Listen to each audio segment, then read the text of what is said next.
3, 2. Shalom dan selamat datang ke ibadah minggu kita pada hari ini.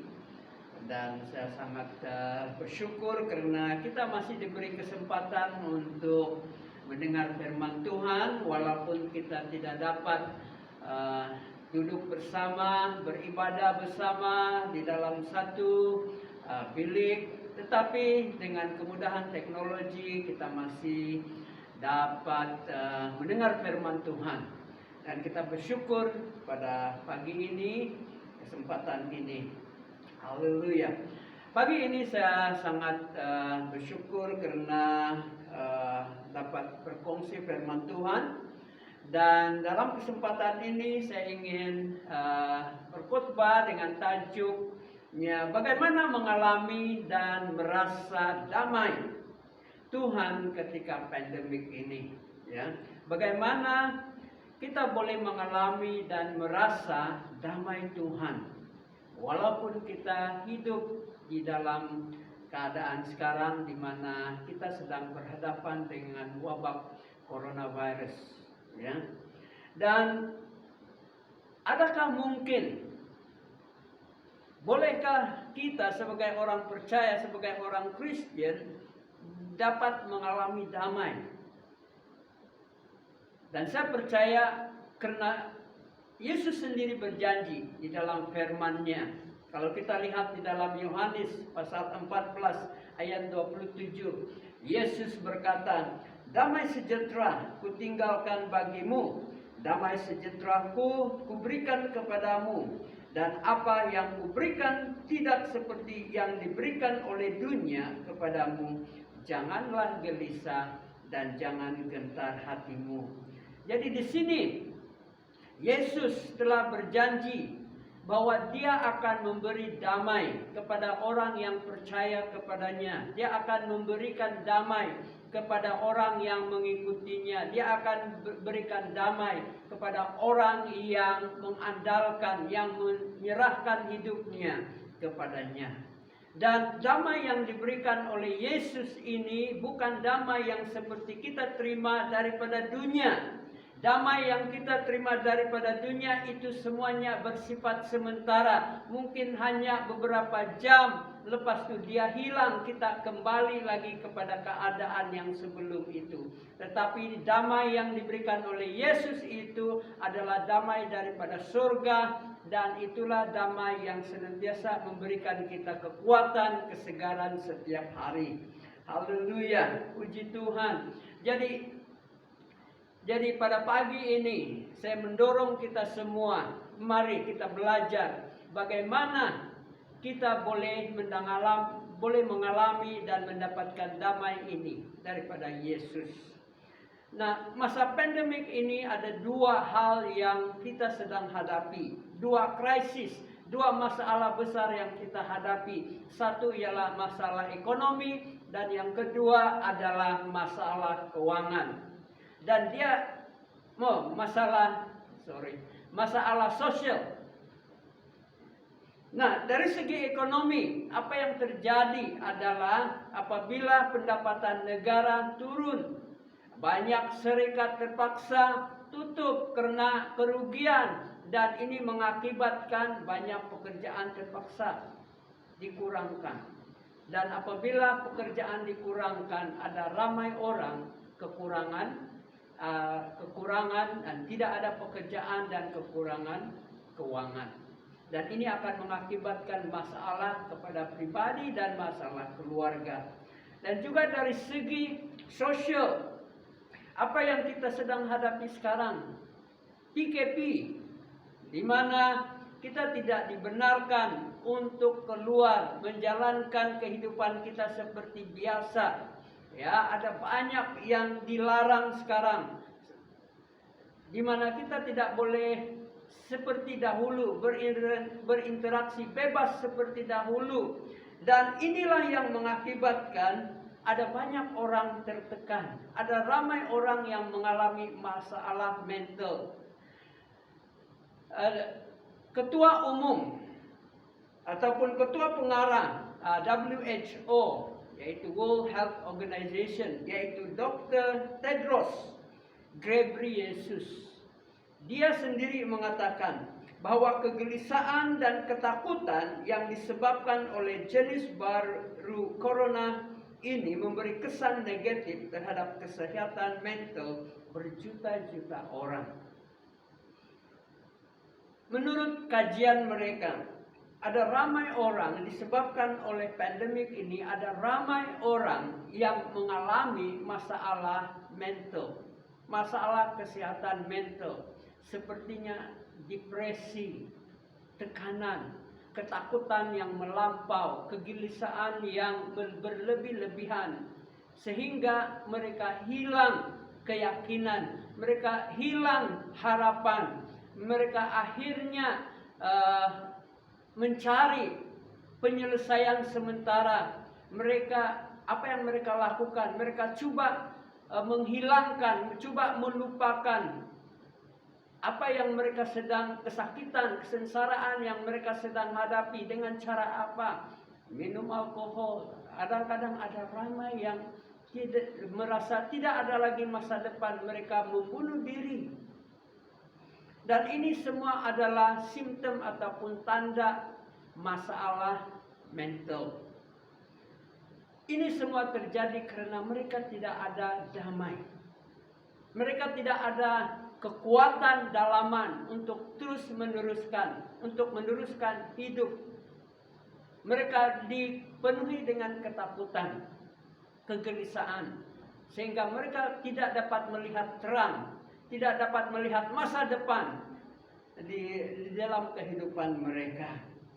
Haleluya, puji Tuhan. Nah, mari kita meneliti Alkitab pada pagi ini. Dan kita boleh melihatnya di dalam Lukas pasal 8 ayat 22 sampai 25. Nah, secara ringkas dalam petikan ini kita belajar bagaimana satu hari Yesus meminta murid-muridnya untuk mereka berlayar ke seberang danau. Yesus berkata, mari kita menyeberang ke sebelah. Dan dia dan murid-muridnya menaiki perahu. Dan ketika mereka berada di tengah-tengah danau itu, tiba-tiba angin ribut datang dan ombak besar melanda sehingga perahu mereka hampir-hampir tenggelam. Pada masa itu ketakutanlah murid-murid. Tapi sedangkan Yesus ketika itu sedang tertidur. Dan mereka membangunkan guru-guru. Akhirnya Yesus berdiri dan dengan otoriti, dengan kuasa dia menghentikan angin ribut itu dan akhirnya ombak pun redahlah. Dan murid-muridnya keheranan, siapakah dia ini? Sehingga alam semula jadi pun menurut perintahnya. Dan Yesus menegur mereka, di manakah imanmu? Di manakah imanmu? Ya, mari kita perhatikan dalam ayat ke-23. Ayat 23 berkata, dan ketika mereka sedang berlayar, Yesus tertidur. Sekonyong-konyong turunlah taupan ke danau, sehingga perahu itu kemasukan air, dan mereka berada dalam bahaya. Yesus ada di dalam perahu bersama dengan murid-muridnya. Yesus sedang tertidur ketika itu. Tiba-tiba bahaya datang. Daripada ayat ini kita boleh membuat satu kesimpulan. Sebagai orang-orang percaya, sebagai orang-orang Kristen, sebagai orang-orang yang mengikut Yesus, kita tidak kebal daripada menghadapi masalah dalam kehidupan kita. Orang Kristen boleh jatuh sakit. Orang Kristen boleh mendapat jangkitan coronavirus. Orang Kristen boleh menghadapi krisis keuangan. Orang Kristen boleh menghadapi berbagai-bagai masalah dalam hidupnya. Inilah kesimpulan yang kita boleh ambil daripada ayat ini. Dan mungkin kita bertanya, kenapa sebagai orang Kristen kita masih lagi menghadapi hal-hal seperti ini, kesusahan seperti ini, penderitaan seperti ini, kesakitan seperti ini. Jawaban ringkas daripada saya adalah kita belum lagi sampai satu dunia, kita belum lagi masuk kepada satu dunia yang sempurna. Kita masih lagi tinggal di dalam dunia yang penuh dengan dosa. Kita masih lagi tinggal di dalam dunia yang terkutuk. Jadi selagi kita berada di tempat ini, kita akan mengalami penderitaan seperti orang lain juga. Damai itu sebenarnya, apakah maksud damai itu? Damai itu bukan berarti kita tinggal dalam satu tempat, tidak ada masalah, tidak ada penyakit, tidak ada kesengsaraan, tidak ada kesakitan. Damai itu berarti walaupun kita dikelilingi oleh banyak musibah, walaupun kita dikelilingi oleh banyak cabaran, walaupun kita dikelilingi oleh banyak rintangan di dalam hidup, kita masih tenang. Amin. Kita masih tenang menjalani hidup kita seharian. Itulah damai. Itulah damai. Dan itulah realiti kehidupan kita di dunia ini. Kita belum lagi masuk ke dalam kerajaan surga yang sempurna. Kita masih lagi tinggal di dalam dunia fana ini. Dan kita perlukan damai daripada Yesus. Haleluya. Kalau kita perhatikan damai itu sendiri, apakah maksud damai itu? Kalau kita mengkaji sedikit kata damai itu, kata damai itu dalam bahasa Yunaninya adalah ereni. Dan dia diambil daripada kata asalnya ero. Apa maksud ero? Ero maksudnya to join, maksudnya bergabung. Apa yang kita bergabung dengan siapa? Alkitab mengatakan sebelum kita menerima Yesus, sebelum kita percaya kepada Yesus, kita adalah musuh kepada Tuhan, enemy. Ya. Tetapi bila kita percaya, bila kita menerima Yesus, dan bila kita mengaku Yesus sebagai Tuhan dan Juru Selamat, kita masuk ke dalam satu perjanjian, kita masuk dalam satu kehidupan baru, kita bergabung dengan Tuhan dalam satu persekutuan yang baru. Itu yang dimaksudkan sebagai damai. Di mana kita bukan lagi bermusuhan, tetapi kita sudah berdamai, kita sudah didamaikan oleh Yesus, dan kita bukan lagi bermusuhan, tetapi kita adalah anak-anak Allah. Kita menjadi salah seorang daripada keluarga Kristus. Haleluya. Amin. Inilah yang dimaksudkan dengan damai. Ero di sini, yaitu kita masuk ke dalam satu perjanjian, kita masuk ke dalam satu persekutuan, kita masuk dalam satu kehidupan baru bersama Allah melalui Yesus Kristus. Haleluya. Mari kita lihat, ada beberapa sarangan yang saya ingin sampaikan pada pagi ini supaya kita memperolehi damai di dunia ini. Yang pertama, kita lihat di dalam ayat ke-22. Ayat 22, Yesus berkata, marilah kita bertolak ke seberang. Nah, bila Yesus berkata marilah,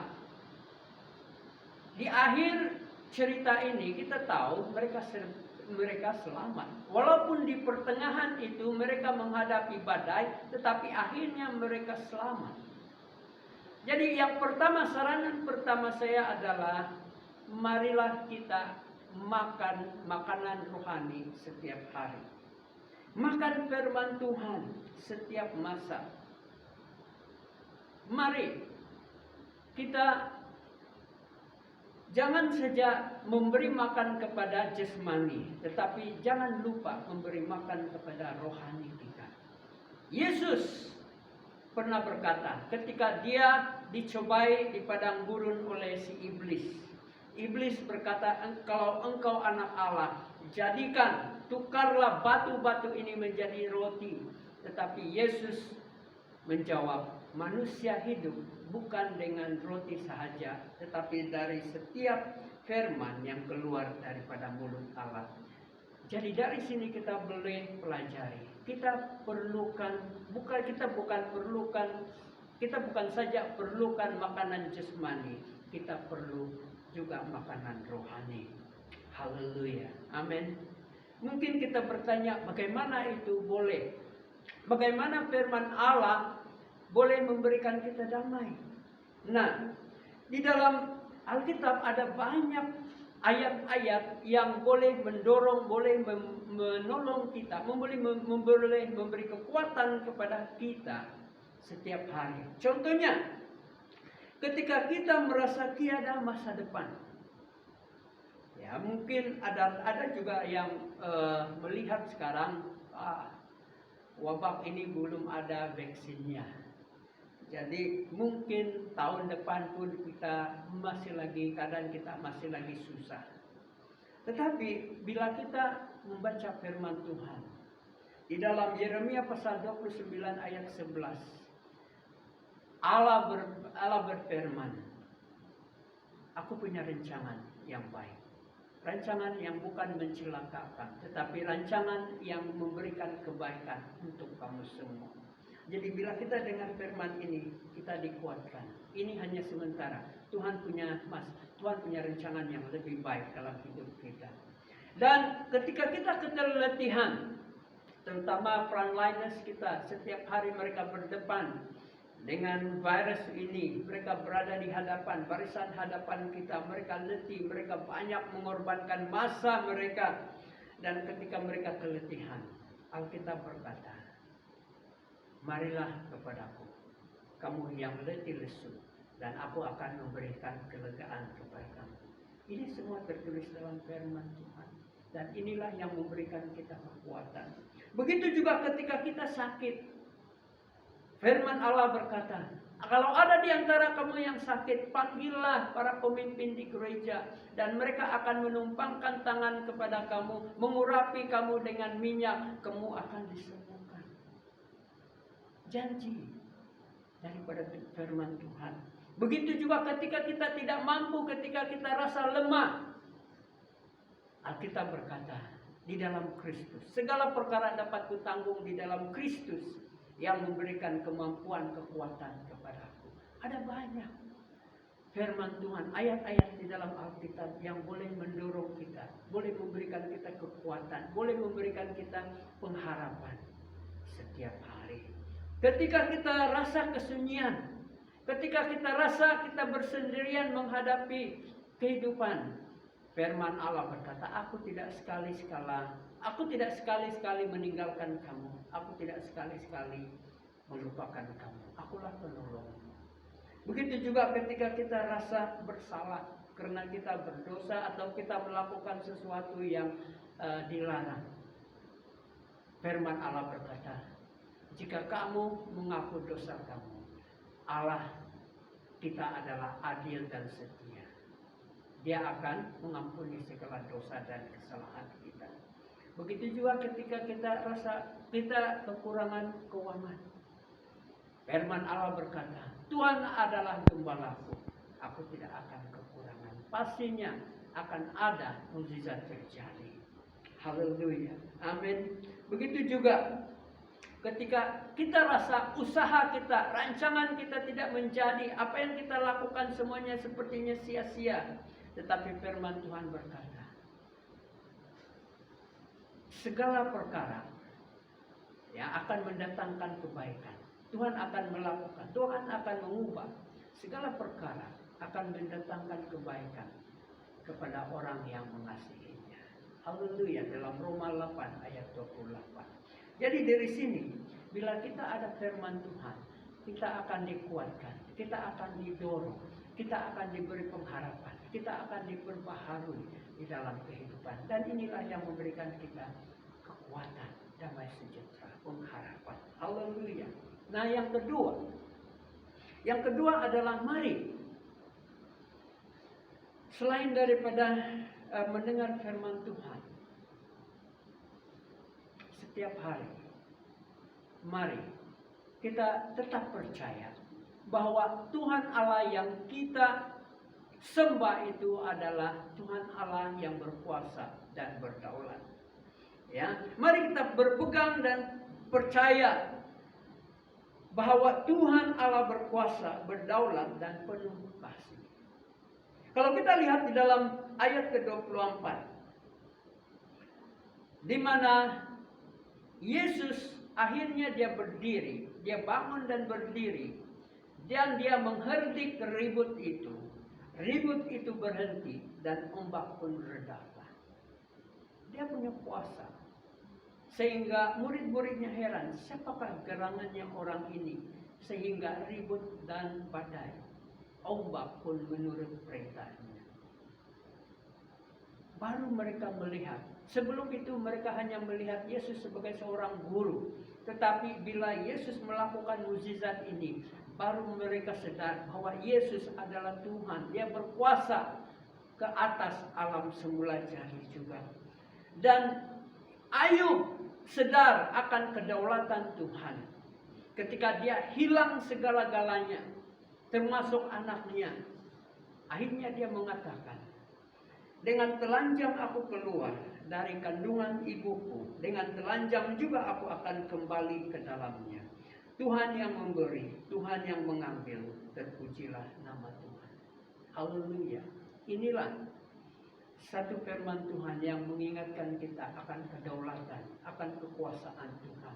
Dia yang berdaulat, dia yang berkuasa, dia yang memperhatikan. Jangan pikir Tuhan tidak memperhatikan apa yang kita sedang alami sekarang. Dia sedang memperhatikan. Haleluya. Nah, kita sebagai orang Kristen kita menghadapi satu persoalan. Dan inilah yang digunakan oleh orang lain untuk menyerang iman kita. Ini dipanggil trilema. Yang pertama, kita percaya Allah yang kita sembah itu Allah yang berkuasa, berdaulat. Dia boleh melakukan apa saja. Yang kedua, kita tahu bahwa Allah yang kita sembah itu Allah yang penuh kasih, mengasihi terutama kita sebagai ciptaannya, manusia sebagai ciptaannya. Tetapi yang ketiga juga, melalui pengalaman kita, apa yang kita lihat sehari-hari, kejahatan itu begitu nyata. Kita lihat orang sakit, jatuh sakit, mati, accident, bencana, bermacam-macam penyakit. Jadi kejahatan itu adalah satu yang nyata di bumi ini. Jadi kalau kita buat satu ayat, kalau Allah itu berdaulat, berkuasa, tiada yang dia tidak boleh buat. Dan kalau Allah itu begitu mengasihi, kenapa dia biarkan? Kenapa dia biarkan kejahatan terus berlaku dalam kehidupan kita? Kenapa dia biarkan coronavirus terus merebak? Kenapa dia biarkan banyak bencana terjadi di tempat kita? Nah, saudara, mungkin ini yang akan membuatkan ada beberapa orang juga akan membuatkan keliru.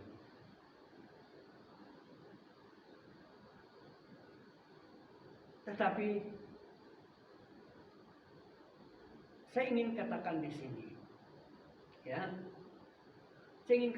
sini, apa yang Tuhan lakukan itu adalah untuk kebaikan kita. Dia adalah Allah yang baik, dia adalah Allah yang mengasihi, dia adalah Allah yang maha mengetahui. Dia tahu apa yang dia buat. Dia tahu apa yang memuliakan namanya. Dia berkuasa untuk memberhenti. Dia boleh berkuasa untuk menghapuskan. Tetapi pada masa yang sama, dia juga boleh biarkan sesuatu itu berlaku untuk kemuliaan namanya, dan untuk kebaikan kita. Haleluya. Jadi mari kita tetap berpegang kepada kebenaran ini. Bahwa walaupun tidak kira apa yang akan terjadi dalam hidup kita, kita percaya Dia memperhatikan kita. Dia juga berkuasa untuk melindungi kita, menjaga kita. Dan kalaupun Dia biarkan kita sengsara, walaupun Dia biarkan, mungkin kalau Dia biarkan kita mati, tetapi itu bukanlah pengakhiran. Bagi kita yang percaya kepada Yesus Kristus, bagi kita yang mengaku Yesus Kristus sebagai Tuhan dan Juru Selamat, akan ada kehidupan yang lebih baik daripada apa yang kita sedang jalani sekarang. Haleluya. Dan inilah janji, inilah pengharapan yang selalu memberikan kekuatan, penghiburan kepada kita. Haleluya. Kalau kita perhatikan, kalau ada keluarga yang kematian, ahli keluarga, kita boleh melihat perbedaan orang-orang percaya, orang-orang yang beriman. Kadang-kadang perhatikan reaksi mereka. Walaupun mereka sedih, tetapi di sebalik kesedihan itu mereka ada kekuatan, mereka ada penghiburan. Karena apa? Mereka akan katakan, ini adalah perpisahan yang sementara. Satu hari nanti saya akan berjumpa dengan Dia lagi. Di mana? Bukan di sini, tetapi dalam kerajaan Allah. Dan itulah yang memberikan kita kekuatan, itulah yang memberikan kita penghiburan, itulah yang memberikan kita ketenangan, damai sejahtera. Haleluya. Dan yang ketiga, di dalam ayat ke-25, Yesus menegur murid-muridnya, di mana iman kamu? Ya, di mana iman kamu? Ya, Yesus bertanya, di manakah iman kamu? Iman mereka tidak hilang, tetapi iman mereka telah diganti, dikuasai oleh apa? Ketakutan mereka akan jatuh, mereka akan lemas, mereka akan mati. Iman mereka bukan hilang, iman mereka masih ada, tetapi sudah dikuasai oleh ketakutan. Itu sebabnya Yesus berkata, di mana iman kamu?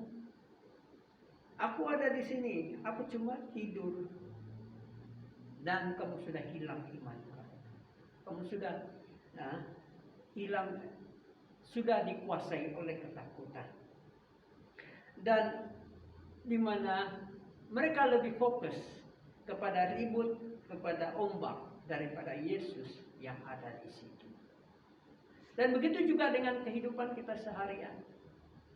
Bila kita selalu melihat kepada data statistik, berapa ramai orang positif hari ini, berapa ramai orang mati hari ini, berapa ramai yang kena jangkit hari ini, kita akhirnya menjadi takut. Berapa ramai company yang tutup, dan berapa ramai jiran sebelah kita yang sudah kehilangan kerja dan tidak ada kerja, tidak pendapatan. Kita mulai risau, kita mulai takut. Tetapi yang ketiga ini, ganti ketakutan kita dengan iman. Haleluya. Belajar ganti ketakutan kita dengan iman. Di dalam kehidupan kita sebagai orang Kristen, kita mungkin belajar, ataupun kalau belum pernah kita mendengar, ada satu dipanggil teologi penggantian, replacement theology. Maksudnya di sini yang lama diganti dengan yang baru. Contohnya, perjanjian lama, dalam perjanjian lama keselamatan kita berdasarkan apa? Kepada hukum Taurat. Tetapi di dalam perjanjian baru, keselamatan kekal kita macam mana? Melalui iman kepada Yesus Kristus, dan itu adalah anugerah. Diganti, yang lama diganti dengan yang baru. Amin. Perjanjian lama diganti dengan perjanjian baru. Cara keselamatan yang dahulu diganti dengan cara keselamatan yang baru. Jadi di sini mari kita belajar untuk mengganti apa yang lama dengan yang baru. Ya, di dalam firman Tuhan, dalam Alkitab ada banyak sarana, ada banyak nasihat supaya kita beralih, menukar, bertukar. Ya, dalam Kolose pasal 3 ayat 2, firman Allah berkata, pikirkanlah yang di atas, jangan lagi terus-terus memikirkan yang di bumi ini. Ya, mari sekarang jangan kita terlalu memikirkan itu berapa positif hari ini, berapa kematian, di mana tempat yang hotspot sekarang. Tapi mari kita terus belajar bahwa Tuhan masih berkuasa. Kita bersyukur karena Tuhan masih memberi kesempatan kepada kita. Haleluya. Begitu juga dengan Galatia pasal 5 ayat 16. Hiduplah oleh roh, bukan menurut kedagingan. Kalau kita menurut kedagingan kita, menurut hawa nafsu kita mau makan ini tidak puas, makan ini tidak puas, makan ini tidak puas, beli ini tidak puas, beli ini tidak puas, dapatkan ini semua tidak puas. Kalau kita menurut hawa nafsu kita. Tapi Alkitab mengatakan ganti itu dengan hidup dalam Roh Kudus. Di dalam Roh. Di mana di dalam Roh kita akan dinasihatkan. Berpuaslah hatilah dengan apa yang kau ada. Haleluya. Begitu juga dengan Efesus pasal 5 ayat 8. Dia katakan, dulu kamu tinggal dalam kegelapan, sekarang tinggal di dalam terang, dan jadilah terang kepada dunia yang penuh dengan kegelapan. Tukar. Efesus 4 ayat 28. Dulu kamu suka mencuri, sekarang berhenti dan bekerja dengan tanganmu sendiri. Jangan lagi menjadi beban kepada orang lain, tapi jadilah berkat. Tukar. Begitu juga dengan Yohanes pasal 5 ayat 14. Yesus berkata kepada orang yang baru disembuhkan, jangan lagi berdosa. Tinggalkan dosa. Kalau tidak, akan terjadi lebih buruk lagi kepada hidup. Jadi dari sini kita belajar. Kita diajar oleh firman Tuhan untuk berubah. Tukar. Ya, jadi Yesus bila dia berkata kepada murid-muridnya, di mana iman? Ya, jadi dalam masa pandemik ini, dalam masa krisis ini, mari jangan biarkan ketakutan menguasai diri kita, tapi biarlah iman kita yang tetap besar di dalam kehidupan kita. Kalau kita hari-hari hanya melihat kepada kesengsaraan, kesakitan di bumi ini, kita akan lupa akan kebaikan, kesetiaan Tuhan dalam hidup kita sehari-hari. Sehingga apa? Kita lupa mengucap syukur karena kita masih diberi kesempatan untuk menikmati hidup kita. Haleluya. Jadi mari tukar cara kita berpikir, tukar cara kita merasa, tukar cara kita menjalani kehidupan. Jadi secara kesimpulannya, ya, walaupun sekarang ini kita masih lagi berada, terutama kita yang di Sabah ini, terutama kita yang berada di dalam kawasan zona merah ini, di mana ada banyak risikonya, ya. Tapi kita belajar dari firman Tuhan hari ini, kita masih boleh memiliki damai. Kita masih boleh memiliki kekuatan. Kita masih boleh memperolehi ketenangan di tengah-tengah krisis, di tengah-tengah pandemik ini. Bagaimana firman Tuhan jadi makanan rohani. Yang kedua, mari kita tetap percaya bahwa Tuhan tidak membiarkan kita. Dia memperhatikan kita. Tidak kira apa yang kita sedang alami sekarang. Dia memperhatikan dan dia punya rencana yang baik untuk kebaikan kita. Haleluya. Dan yang ketiga, jangan kita kita terus menerus memberi makan kepada perasaan takut. Tetapi biarlah penuhi pikiran kita, hati kita dengan kebaikan Tuhan. Mari belajar mengucap syukur atas setiap perkara yang kita nikmati setiap hari. Jangan penuhi dengan news, dengan berita-berita yang negatif. Tapi marilah kita melihat kebaikan Tuhan di sebalik semua ini. Haleluya. Jangan biarkan ketakutan menguasai, tetapi ganti ketakutan kita dengan iman. Haleluya. Dengan kebaikan Tuhan. Haleluya. Dan mungkin pada masa ini ada di antara kita yang sedang menghadapi cabaran dalam hidup kamu, dalam hidup kita, mungkin masalah keuangan, masalah kesehatan, masalah perhubungan, masalah keluarga, kanak-kanak, pekerjaan, pelajaran. Saya ingin berdoa supaya ketika ini Tuhan akan melawat kamu dan menjamah kamu dan memberikan kamu damai sejahtera daripada surga. Bapa di surga, di dalam nama Tuhan Yesus, saya serahkan anak-anakmu yang sedang mendengar firman-Mu, yang sedang mendengar message ini pada pagi ini. Tuhan, saya berdoa, Engkau sendiri yang datang melawat mereka, jamah mereka, dan Tuhan berikan mereka kekuatan baru. Yang sakit Engkau sembuhkan di dalam nama Tuhan Yesus. Berikan pembebasan, berikan kelepasan, dan berikan mereka Tuhan kekuatan baru. Dan Tuhan, Engkau perbaharui Tuhan iman percaya mereka kepada Engkau. Dan Tuhan, saya berdoa dalam nama Tuhan Yesus agar mereka akan mengalami damai sejahtera. Mereka mengalami hadirat-Mu yang begitu kudus, yang begitu Tuhan, yang begitu memberikan sukacita, damai yang mereka tidak pernah alami selama ini.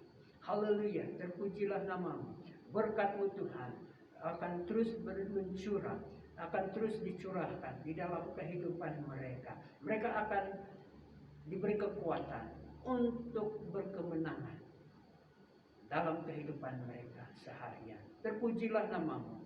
Berkat-Mu Engkau curahkan, berkati mereka di dalam nama Tuhan Yesus. Amin, amin, amin. Berapa menit? 40. Oh, oke.